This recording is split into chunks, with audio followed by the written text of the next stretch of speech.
You gave them every chance to win. If you look at this in slow motion, you can see Caitlin Clark clearly smiling in confusion, smiling in, did that really just happen? Smiling in, you slide W. And she says, she points at the other team, you gave them every chance to win. Oh, goodness gracious. Caitlin Clark, she's chomping at the bits to start talking to these referees. Nabazi, how much money you got on that game? You took the Sparks to win, huh, didn't you? You took the Sparks to win, huh, didn't you? It's okay. It's okay. Maybe next time. Maybe next time you'll get the benefit of the doubt. The referees are bad, Bo. The referees are absolutely horrendous in this game. There's no other way to call it for what it is. The referees are abysmal. And you can't help but wonder, is there foul play going on here? That's not just a fan getting angry. That's the sound of the dam breaking. That is the question echoing in every arena, every locker room, and now, in the highest offices of the WNBA. It's the question that finally pushed the league's biggest superstar, Caitlin Clark, past her breaking point. You saw the images, you saw the fury, but what the cameras didn't show you, what the league is desperately trying to cover up, is the real story behind her sideline explosion. This wasn't a momentary loss of temper. This was a complete and total breakdown, brought on by a systematic campaign of injustice that has finally become too much to bear. They pushed her, and they pushed her, and in the final moments of a game that should have been a victory celebration, she finally snapped. Stick with me, because I'm going to show you the evidence they don't want you to see. The numbers, the patterns, and the testimony from inside the league that proves Caitlin Clark isn't just fighting opposing teams. She's fighting a rigged system that is set up for her to fail. And last night, the mask finally came off for the world to see. It all started in what should have been the final triumphant moments for the Indiana Fever in a brutal must-win game against the LA Sparks. The Fever are clinging to their playoff hopes by a thread, and every single possession feels like life or death. With 1.9 seconds left on the clock, the game was essentially over. But as we're all learning, in today's WNBA, the clock is merely a suggestion when the refs have an agenda. What followed was a masterclass in corruption that stretched a mere 1.9 seconds into nearly 5 minutes of chaos. Kelsey Mitchell, Indiana's other offensive weapon, was at the line. The plan was simple: intentionally miss the free throw to run out the clock. But then, the whistle. Not on the Sparks, of course. Never on the Sparks. Instead, the officials decided to grant the Sparks an impossible reset timeout with just 0.4 seconds left. It was a move so blatantly against the rules, so obviously designed to give the Sparks one last impossible chance, that players and fans were left speechless. There is one referee. We definitely have to check for betting slips for this guy right here. I think his name is like Agun Agazi, because it sure seemed like he did not want to let the Fever take away this win, making the last 1.9 seconds last almost 5 minutes. He was just like letting them call a reset timeout, and then he was like, no, it's a foul. But I think the worst part about that 1.9 seconds was when 0.4 seconds was left on the clock, and Kelsey Mitchell was at the free throw line. She was trying to miss on purpose because that takes time off of the clock, because if she would have made it in, they would have been able to inbound and possibly do a tip in. But this guy allowed a reset timeout. When do you allow a reset timeout with 0.4 seconds? But Kelsey Mitchell's whistle last night was horrific.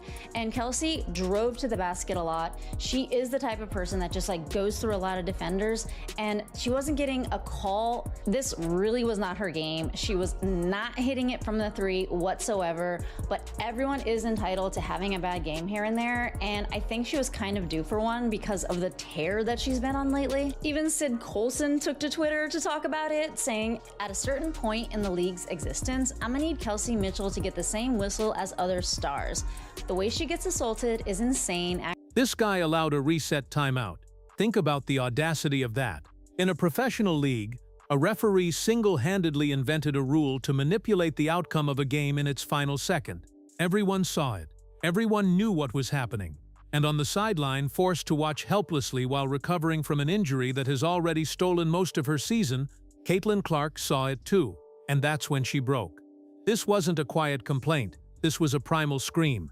Clark shot up from the bench, her face a mask of pure, unadulterated rage. She waved her arms, pointing, screaming at the officials. "Call it! Call it!" Her teammates had to physically restrain her. The composure she has been forced to maintain all season while being battered, bruised, and targeted had finally shattered. In that moment, the win didn't matter. The score didn't matter. All that mattered was the raw, undeniable injustice of it all, and she simply could not stomach it for one more second. The breakdown was so profound, so jarring, that it completely eclipsed the Fever's hard-fought victory. Nobody was talking about the win. They were talking about the corruption that almost stole it. More people are talking about the refs than that. More people are talking about Caitlin Clark's reaction than that. And that just sums up how bad the refereeing is that we have seen an unbelievable game. We have seen an unbelievable game. A game where you're like, okay, maybe, just maybe, the Fever have put the, well, not even just maybe, the Fever put themselves in a great position. They put themselves in a great position to succeed. But now you're looking and you're like, what do people remember from this game? Caitlin Clark having to be restrained. Everybody saw in that game. Like, it didn't really matter what was going on. We all knew what was happening. We all knew what was happening there. And the game was being given. The game was absolutely being given to the Sparks. They were giving the Sparks every single chance possible to go and win that game. Even though realistically, did they deserve to win that game? Hell no. Hell no. They did not.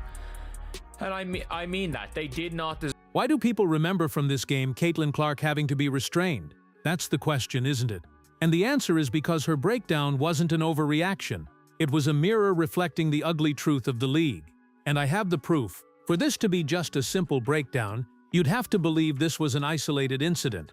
But the numbers tell a much darker story. This season, Caitlin Clark, one single player, has absorbed 17% of all flagrant fouls committed in the entire WNBA. Let that sink in. Nearly 1/5 of the most violent, dangerous, and excessive fouls in the whole league have been directed at her. That isn't just physical basketball. That isn't just a rookie welcome. That is a pattern. That is targeted harassment dressed up as competition. And the league and its officials have stood by and let it happen night after night. She's been shoved, hip-checked, and elbowed. She's been undercut on layups and cheap-shotted away from the ball. And through it all, she's received one of the worst whistles in the league. So when you see her finally snap on that sideline, understand that she isn't just screaming about one missed call. She's screaming about the hundreds of others that have been ignored. She's screaming for the flagrant fouls that were let go. She's screaming because she knows she's being hunted on the court, and the very people who are supposed to protect her are turning a blind eye. But this conspiracy of silence goes deeper than just bad calls. The WNBA has perfected a system to ensure its players never ever speak out. They run what players have called a protection racket. The message is simple: take the abuse, or we'll hit your wallet. And there is no greater example of this financial bullying than Sophie Cunningham. Cunningham has been fined not once, not twice, but 3 separate times this season alone, for the simple crime of telling the truth about officiating. A $500 fine for a TikTok video mocking the refs. A $1,500 fine for criticizing their inconsistency on her podcast. And another fine for pointing out the obvious, that certain players, like Paige Buchers, get a protected whistle, while players like her teammates are getting assaulted. Over $2,000 taken from her salary, simply because she refused to stay silent. Don't take my word for it. Listen to her yourself. This is the truth from a player living inside the system. I love Paige to death. Do not get me wrong. I think, I think she's a hell of a player and, would love to play with her one day. But those refs were giving her every freaking whistle last night. You literally couldn't touch her. Couldn't touch her. And that shit is so annoying to me. And if you're going to do that, then give it to our guards. I just hate the inconsistency. When whistles are player focused, that's I think that's a huge problem. But then again, I don't know what sport that doesn't exist. But she's a rookie. She shouldn't get whistles as a rookie. You literally couldn't touch her. And that shit is so annoying to me. That is the reality these players live with. A league with 2 sets of rules. One for the league's chosen few, and another for everyone else. This is the culture of fear that the WNBA has created. It's why players are terrified to say anything. And it's why Caitlin Clark's public breakdown and what happened next is a legitimate earthquake for this league. Because the breakdown became contagious. Watching from home, sidelined with her own season-ending injury, Sydney Colson saw what happened to Kelsey Mitchell, saw the rigged ending, and she decided she had enough, too. She grabbed her phone and fired off the tweet that blew the lid off the entire operation. At a certain point in the league's existence, I'm gonna need for Kelsey Mitchell to get the same whistle as other stars. The way she gets assaulted is insane, actually. Under normal circumstances, a player would be terrified to post that. They'd expect a call from the league office and a fine waiting in their locker. But this time was different. Caitlin Clark, fresh off her own sideline explosion, saw Colson's tweet and immediately jumped in. Not with caution, but with cold, hard sarcasm that exposed the entire racket. Careful, you're going to get fined. It was a direct shot at the commissioner. It was a public acknowledgement of the league's intimidation tactics. And then, the impossible happened. The players didn't back down. They rallied. Former Fever executive Lynn Dunn jumped in, publicly siding with her players against the league office. And it all culminated in this defiant, unbelievable exchange that shows the fear is finally gone. I can't get no more funds. I will help pay the fine. Everyone listen to Lynn. This is open rebellion. This is the result of the league pushing its players too far. Clark's breakdown wasn't the end of the story. It was the beginning of a revolution.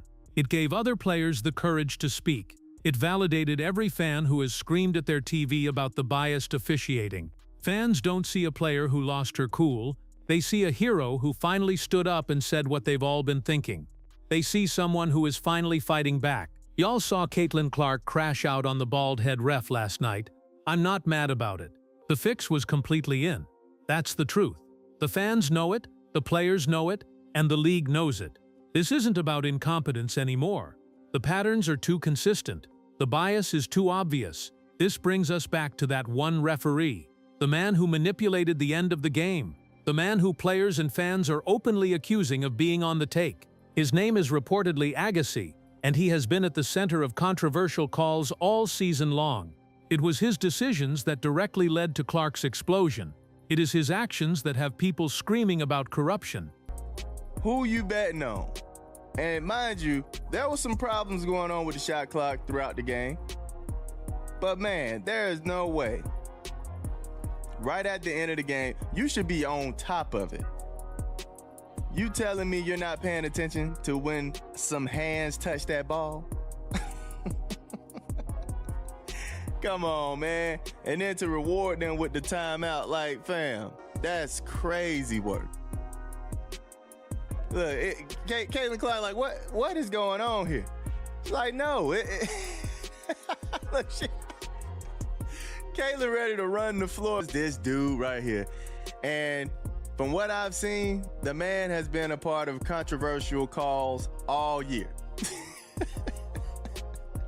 He's been a part of it all year, man. Oh my goodness. What was his name? Jack, what you say? Agan Abazi. Agan Abazi, man. This man is diabolical work to the WNBA. He's betting. Somebody get the shame bell. Ding, ding. This man is diabolical. He's betting. Somebody get this. The whispers are getting louder. Was Caitlin Clark's breakdown really just about a few bad calls at the end of a long game? Or did she look at that official in that moment and see something more? Did she finally realize that the system isn't just broken, but that it's actively working against her and her team for reasons that have nothing to do with basketball and everything to do with money? Her breakdown has ripped the mask off this league.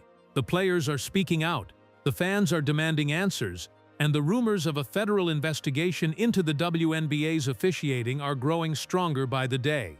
They pushed their biggest star until she shattered, but in doing so, they may have just shattered their entire corrupt enterprise. The question is no longer if the system is rigged, it's who exactly is rigging it, and how high up does it go.